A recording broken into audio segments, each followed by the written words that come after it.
जो हम लोग कई बार एक शब्द है कुपोषण। कुपोषण ये एक षड्यंत्रकारी शब्द है, लेकिन इसकी वास्तविकता में अगर कहें, हमारी साधारण भाषा में कहें तो उसका शब्द बनता है भूखमरी। भूखमरी कुपोषण का मतलब ही है उसे पूरा पोषण नहीं मिला, यानी भोजन नहीं मिला। तो अगर सरकारें या वो सरकारों को नियंत्रित करने वाले जो लोग हैं, अगर वे भूखमरी शब्द इस्तेमाल कर रहे तो देश में भूचाल आ सकता है। पूरी दुनिया की नजरें भारत पर टिक सकती है कि भारत के अंदर 90% लोग कुपोषण के शिकार हैं। तो कुपोषण एक बीमारी होगी या होगा, ऐसा शब्द का इस्तेमाल किया। आपके इस सुप्रीम कोर्ट के फैसले में भी एक ऐसा ही शब्द इस्तेमाल किया गया है जिसे शायद हमारे बहुत सारे नादान लोग नहीं समझ पाए और उसकी वजह से शायद वे दूसरे या अलग रास्ते पर चल रहे हैं। और वो शब्द है उपवर्गीकरण। क्या शब्द है? उपवर्गीकरण। ये एक ब्राह्मणी भाषा का शब्द है जो हमें कभी भी समझ में आने वाला नहीं है। जैसा वो समझाना चाहता है वैसा ही हमें समझना पड़ता है।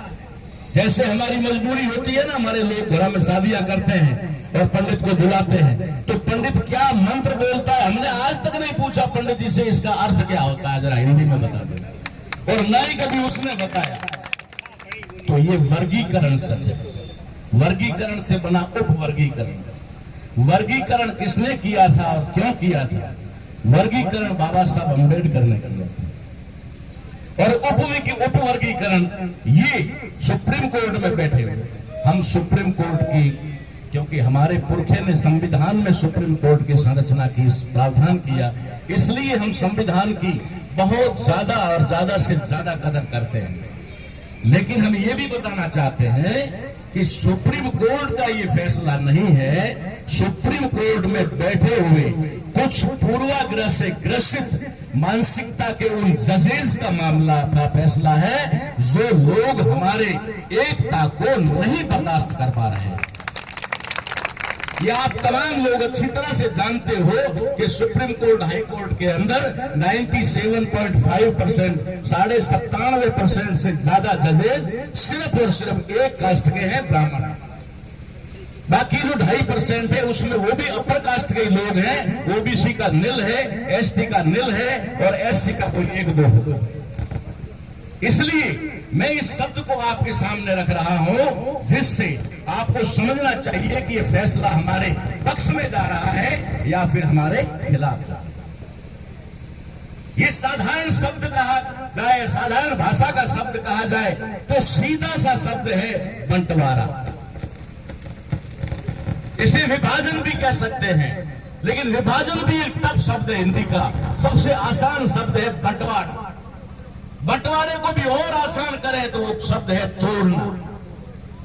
आज सुप्रीम कोर्ट में बैठे उन जजेस ने ये फैसला दिया कि समाज को तोड़ा जाए। तो समाज को तोड़ा जाए इसका मतलब है समाज जुड़ा हुआ था या जुड़ा गया था, उसे वापस तोड़ने का प्रयास किया गया। पहले मैं आपको जोड़ने की प्रक्रिया बताता हूं 5 मिनट में, और 5 मिनट में तोड़ने की ज्यादा समय नहीं लूंगा, घबराने की जरूरत नहीं। कई लोगों को थोड़ा लग रहा है ताराराम जी को माइक दे दिया तो गड़बड़। मैं आपको देना चाहता हूं ये कि जिस देश के अंदर वर्गीकरण कोई आज या आज के सुप्रीम कोर्ट के 1 अगस्त के फैसले से नहीं हुआ, इस देश में वर्गीकरण तब स्टार्ट हुआ तो वर्ण व्यवस्था का। वर्ण व्यवस्था भारत का पहला वर्गीकरण, उपवर्गीकरण कह सकते हैं, या तोड़ने और बांटने का काम था, जिसमें ब्राह्मण, क्षत्रिय, वैश्य और शूद्र ये 4 बना करके पहला बंटवारा किया गया, पहला उपविभाजन किया गया, जो शब्द आज इस्तेमाल किया जा रहा है। दूसरा विभाजन शूद्रों के अंदर शूद्र और अतिशूद्र करके, अछूत और आदिवासी बना करके 3 विभाजन करके वो उपवर्गीकरण किया। और उस उपवर्गीकरण से भी काम नहीं चला तो उन्होंने पूरे देश के अंदर 6,743 जातियों में हमारा उपवर्गीकरण किया। और उस उपवर्गीकरण की वजह से पूरे देश के अंदर हमारे लोगों के टुकड़े टुकड़े हो गए और शक्ति छीन हो गई। वो आपस में लड़ने लगे, एक दूसरे से अलग समझने लगे। हमारे बहुत सारे महापुरुषों ने, संतों और विद्वानों ने इसमें प्रयास किए। जाति के खिलाफ रविदास जी भी बोले, जाति के खिलाफ साहेब कबीर भी बोले, जाति के खिलाफ बहुत सारे लोगों ने आंदोलन किए। जाम्बोजी, जसनाथ, धन्ना जाट, पीपाधर जी, सैन जी महाराज ने भी जाति व्यवस्था यानी इस बंटवारे के विरोध में आंदोलन किए। लेकिन हो सकता है उनका संदेश उस समय लोगों के समझ में नहीं आया होगा, जैसा आज हमें समझ में नहीं आ रहा। इसलिए आपको बताता हूं कि इस विभाजन को पहली बार अगर संगठित करने का काम अगर किसी ने किया तो बाबा साहब अम्बेडकर ने भारतीय संविधान के माध्यम से किया, जिसके अंदर आर्टिकल 340, 341 और 342, जिसको हम लोग आज की तारीख में कहते हैं कि 42 का सही मायने में उपयोग 92 में हुआ, यानी कि पूरे 42 साल बाद में हुआ। तो ये जो 3 वर्ग बाबा साहब अम्बेडकर ने बनाए, पहला वर्ग जिसको बनाना चाहते थे लेकिन नहीं बन पाया, वो 92 में बना। और मंडल आयोग की रिपोर्ट के अनुसार 3743 जातियों को एक पहचान दी गई, पूरे भारत में एक मात्र सर्टिफिकेट, और वो दिया अदर बैकवर्ड क्लास, अन्य पिछड़ा वर्ग। अन्य पिछड़ा वर्ग भारत के किसी भी कोने में 3643 जातियों के, 743 जातियों के जो एक पहचान दी गई, एक पहचान। 1848 जातियों को एक जगह पर वर्गीकृत करके, एक जगह पर समूह बना करके उन्होंने एक नाम दिया, अनुसूचित जाति, शेड्यूल्ड कास्ट। चाहे भारत के किसी भी कोने में रहने वाली 1848 जातियां अब 18 जाति से भी नहीं पहचानी जाएगी, एक से पहचानी जाएगी, शेड्यूल्ड कास्ट के नाम से। और 1152 जातियों को उन्होंने एक वर्ग में इकट्ठा करके और उनको नाम दिया शेड्यूल्ड ट्राइब, यानी कि अनुसूचित कबीलाई वर्ग।